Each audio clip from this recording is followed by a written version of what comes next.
Hello, welcome to another episode of To the Edge. I'm Roland Korshidianzadeh, your host. I'm Mike Messier, your friendly co-host. And with us again as a guest is Rochelle Cook. Hi, guys. And today we're going to be talking about her film, On Her Way, which is her latest film. Yep. On Her Way has been shown at several screenings. It was at the Bridgewater State University Campus Film Fest. Campus Movie Fest. Yes, and it was part of the first showing in the group The Boston Mafia. On Her Way was a finalist at Campus Movie Fest. It's like my third short film that I've ever done. And it's about a woman who's held captive in her own home, but she doesn't know by whom. Like, she sees this man wearing all black with a black hat stalking her. Like, everywhere that she turns to look out the window, he's there watching her. So, you know, it touches on a phobia that some people have. And it's based on like the inspiration for that. First of all, the inspiration is a song. It's this Japanese song that was done by Soundtemp, and it's called On Your Way Back.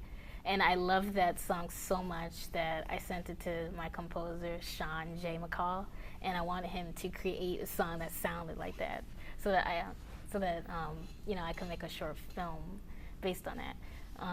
Because I was addicted to this song for months, and I was at Bridgewater State University listening to music, and I was listening to this song over and over again, and I knew I wanted to be a part of Campus Movie Fest, but I didn't know what to write. I didn't know what I wanted to do, so I was gonna accept the fact that I probably just wasn't gonna do it, because I don't just write things just to write things. Like, I have to really want to do it. You know, I want to say something.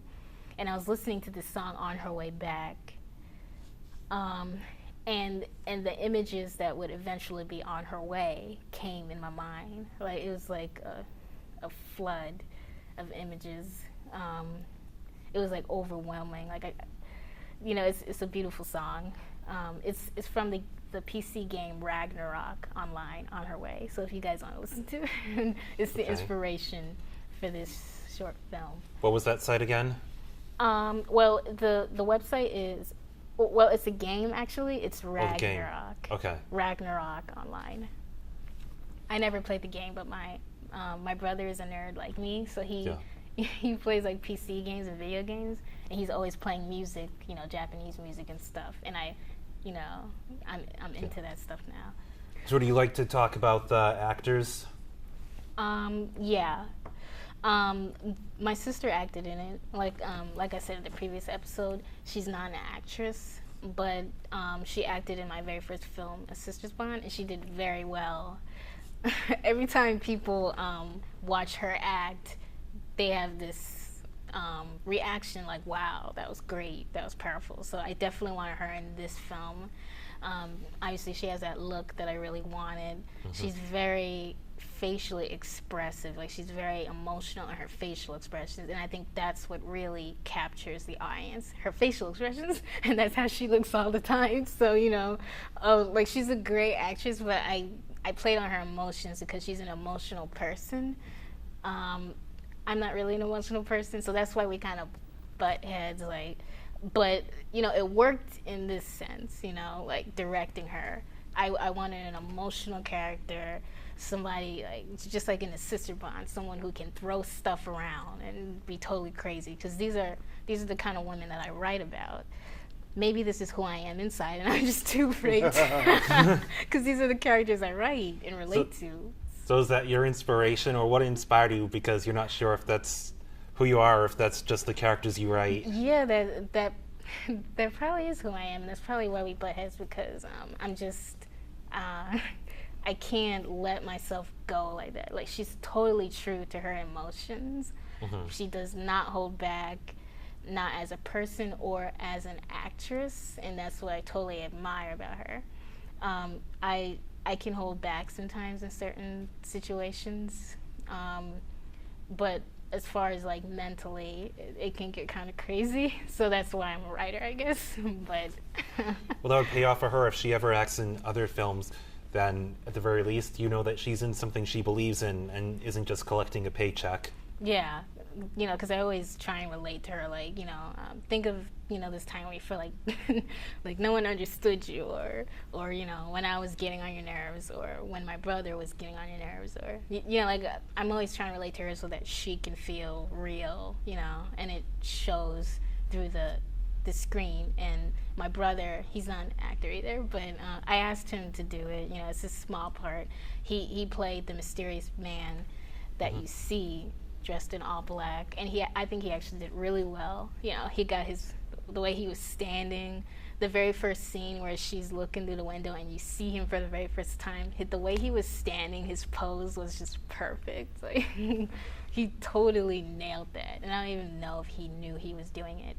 And then I got shots like there are other shots in the film where you see him walking by the window during the middle, and those are shots when and they're like in between takes when I'm telling him, okay, I like that, but let's do it again, and he's walking back. So those are those scenes where he's just walking his normal self, you know, like we weren't even acting at that point, but I wanted to get that because it's a natural walk, and I want to have natural, you know, natural behavior because, you know, obviously it's real, you know, it looks real. So I think that they did a great job, and that's like the reason why I think that the film is really good. But most importantly, it's, again, Sean J. McCall. He composed the song. He's a great composer. We work together. We have great chemistry. He's very talented. So, you know, if you guys want to use him in your stuff, you know, I totally recommend him. For the benefit of those who didn't see the previous episode, he was also the musician for Monet's Room, correct? Yeah, he was the composer that composed the Monet's theme, the song that you hear. Well, actually, all the music that you hear throughout the whole song. But music is very important in all of my films. I tell story using music, not dialogue so much. And I think that's what's so great about this film. You don't hear any dialogue.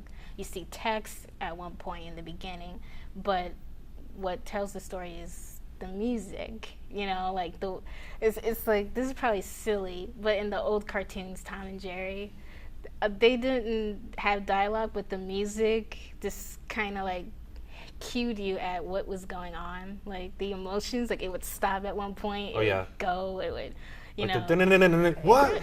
Exactly. And I love cartoons too. I'm a total nerd. I love those things.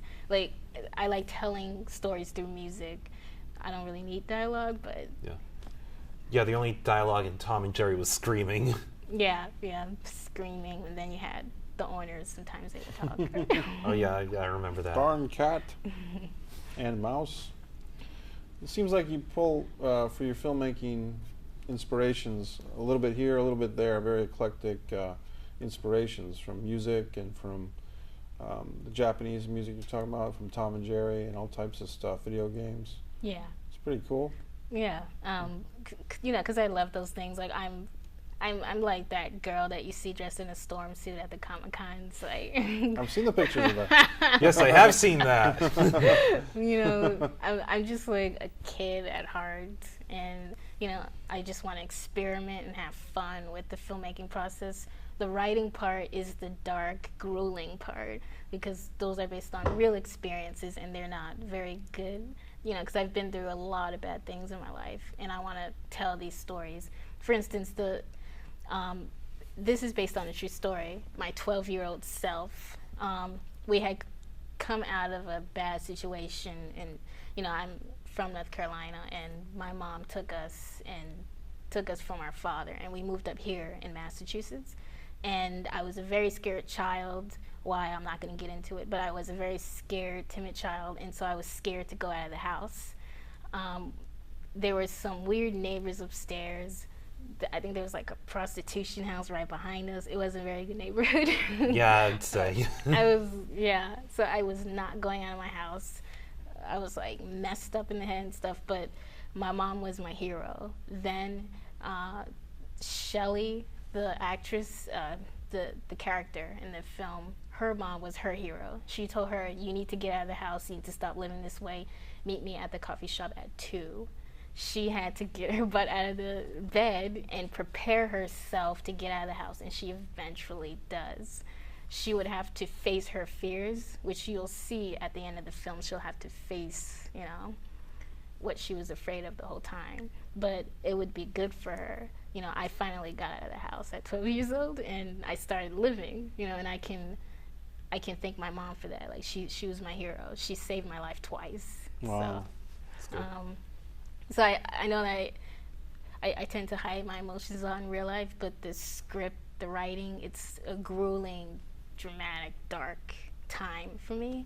Well, you're reaching pretty deep because you have to go into that well of experience and apply that to a story. Like, Yeah, I have to face my emotions. I freaking hate doing that. let's be honest, how many people would actually want to write about things they were afraid about when they were 12? Exactly. Like, I don't want to think about, like, negative things, but you have to do that because, you know, that's how you start to feel positive, you know. Yeah. You gotta, like, face the negativity. And Well, once you've dealt with it, then you can actually move forward and you're not like being held back by thoughts that you don't want to deal with, or now you know how to deal with it, so you can say, well, what now, instead of just constantly being stuck at one point. yeah, exactly. And that's probably, you know, it's good to be an emotional person because you're being true. You're being true. You're not hiding things, you know. You can't be scared to show people who you are. You can't be scared to love. And I know they were talking about On Her Way, but I just want to say real quick about Monet's Room that, you know, that is a person, that script is, you know, basically, you know, you get burned when you've been in love, you know, and then you're scared to love again. And you don't like to admit those things because, oh, like, I'm a strong woman. I don't I don't go through that, but you do. Like, being a strong woman, I still love, I still fall in love, and I still can be broken after it's ended. And I don't like to talk about that stuff, but this is very real. Like, this is who I am, and, you know, I want to stay true to that. How's the process of putting together On Her Way? Well, since it was done for Campus Movie Fest, you have to film it in a week. So it actually wasn't as grueling as my first Campus Movie Fest experience. We did it in a weekend, like 2 days. They were already prepared and everything. You know, I tried to prepare them as best as I could. We actually did, I guess, kind of rehearsed the same day before we actually shot the real film. So I think they were just, like, on their game, like, so that's why it was so easy. And the on-set experience, it was, like, just us. I was on camera. They were acting. Like, it was very playful and funny, and it was a great time. And those are the kind of sets that I like best, when it's less people. I'm not into all this Hollywood big set stuff. I'm not. I probably wouldn't get along with those people, but I just want things to be chill. The less people, the better. You know, people you trust and get along with. Like, I'm not here to make this a serious thing. Like, this is art. It's supposed to be fun. Like, I'm not trying to do all this Hollywood egotistical, you know, BS that some Yeah, I agree. sets beyond. Like, I'm not into all that. So Eventually, if it gets that far up there, eventually you forget why you're putting together a film in the first place. yeah, like, what's the point anymore? And some people do it for money, and, you know, that's their prerogative. But, you know, if it's not fun and, you know, there's, like, so much seriousness and structure, like, I just don't work that way. Like, you should see my room. Like, I just don't work that way. Yeah, the sequel to Monet's Room, Rochelle's Room. And that's kind of what Monet's Room was. It was my room at the time, like, my headspace. Mhm. Well, it sounds like you're coming from, as a filmmaker, you're really digging deep into your own consciousness and your subconsciousness. You know, you really, you said something about not being expressive with your emotions in real life, but it seems like you kind of are. You're just taking such a hard road, relatively hard road, to make these films, to tap into and express yourself, which is great. You know? Yeah, I guess I'm just a lot shyer than I would like to be. I'm just, I'm still trying to get out of being shy, and that's another thing I admire about my biggest sister who acted in this film. She's not shy. Yeah. You know, so yeah, you know, I just need to get out of that and I am. You know, I'm very outspoken. Well, you're on I the have to To the Ed Show. You know, a lot of people. You roll cameras in front of a lot of folks, and they get nervous. Even a still camera, you know, don't take my picture. You know, but here you are on the show and expressing what it's like to be a filmmaker and your creativity. So that's something to be proud of, right? Yeah, definitely. And going to festivals and stuff. On Her Way played at Shoe City Festival in Brockton. And that was great. You know, these are things that I didn't used to do, going to all these places and meeting all these people. So as a filmmaker, I'm coming out of my shell. I can write for days, you know, about my emotions and my thoughts, but you know, it's hard to unleash it to people because you're scared of what they'll think or say, you know. But you gotta grow out of that. And I know the older you get, you start to care less about it. Some people do, and some people don't. Some Well, hopefully people more will. people don't. Well, no. Well, I think more people do. You mean more people? You start to care less about what other people say. Yeah, you So, get more yeah. confident. You start to care less. Yeah. But let's talk about outside feedback. How's the reception been for On Our Way thus far? It's actually been great. Like, it's kind of overwhelming. Every time that I've played it, when I played it at Campus Movie Fest, the applause was immediate and loud. I heard some comments in the back like, "Oh, I like that. That was good." You know, like, it's very reassuring, like, and just relieving to hear that, the applause. I played it at Boston Indie Mafia Networking Night, as you said. A swarm of people came up to me after and, you know, were like, "I really loved your film. Keep doing it," because they know that I'm just getting started. So they're like, "Keep doing it." Like, you know, that's just great when people come up to you and it's that many and they're like, "Wow, like, that was great." It's like, okay, then I'm gonna continue doing it then. And if I'm doing it right, okay. So now we're going to watch On Our Way right now.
Okay, that was great. That was an amazing experience. Thank you for sharing that with us. Thank you, and thank you for coming to the Campus Movie Fest. And you were at the Boston India Mafia event too, so I really appreciate the support. Like I just, I am getting started, so I'm not a big name person, but it means a lot when people come and see, like, come and give me a chance, see what I can do. So like I love doing this, and I hope to expand upon it and to speak with the audience and get them interested. Are there any other places that you plan on taking the movie to? I have submitted it to many festivals. Like if you go on, I think it's called Film Freeway. You posted it on Yeah, Facebook. I was wondering what Film Freeway is all about. Tell us a little bit. I just discovered it when you posted it. Yes. So if you sign up through Film Freeway, you can browse festivals and see what festivals take films for free, like have zero entry. Festivals that have zero entry fees, like they don't have any entry fees. I like that. So I did that and I submitted it, and I'm gonna see what happens. Like I'm just gonna continue to showcase it at screenings, just show people, because I think it's a really good film and it deserves an audience. Speaking of audience, when you, at the networking events that you have shown your film, and people respond favorably, what's that like as a filmmaker to get that immediate? Because in theater, there's, for an actor, there's that immediate rush, and for film, you have to make the film, shoot it, write it, edit it, and then you show it to a live audience, and then you get that payoff of the human interaction. So what's that like? Well, while the film was playing, I'm very, very nervous. I'm probably not even really paying attention to the film. Yeah. Because, I'm going through my mind, oh my gosh. The lady in the third row just coughed. What does that mean? Yeah, it's more like you're just Oh my gauging the God. reactions. Yes, that's exactly what I do. She belched. I'm just looking at the audience. I'm, observing their little emotions. What does that mean? That's what I always do. Whenever I'm showcasing something to the audience, it's like, okay, what are they doing? What are they thinking? Are they checking their phones? Did they laugh at their part? Exactly. Oh, he just put his head to the side. What's he doing? Yeah. And that's what kind of happened to me. I see that from someone. I'm like, oh, he doesn't like the film. Crap. Right. And then they approached me after, I love the film, and and we just clicked, and we had a whole conversation after. So you're very nervous when you see your film play, but then you're very relieved. Yeah. To see, people did like it. It was, I'm just being ridiculous. Yeah. I want to follow up on that. It was a great experience. But at Bridgewater, when they were showing the film, they didn't announce which films they were showing, and I hadn't seen your film yet, and I was wondering, wait a minute, are they going to show On Our Way? What's happening here? And then right near the very top, which means that it must have ranked very high in their opinion, it suddenly got played. Oh my God, that's what I was thinking about too. I was like, because it started playing during those films that actually won awards. It was playing along those films, and I think it was was it the third to last film that played? Yeah, that's what it was. It played near Goodbye, which won an award, the best picture, I think. So I noticed that too. So I was like, wow, they thought that it was up there with the top films. The film placed out of 16, it was the top 16 films out of 44 that were submitted to the school. So it made it to the top 16, but now I'm thinking, well, it probably made it to the top 3. And Yeah. that's a great experience. It makes me want to continue. I'm going through some technical issues with Monet's Room right now, but just the fact that people relate and want to see more from me, I'm like, okay, I'm gonna get through these technical issues and I'm gonna show this film. I want to see more people. I want to hear what they think. Yeah. I want these experiences. This is great. It's fantastic. Yeah. All right, that's all the time that we have. And I want to thank you for coming on as a guest. Okay. Thank you for having me again, Mike. No, you're welcome. And rolling. Thanks. All right, thank you for watching To The Edge, and we'll see you next week.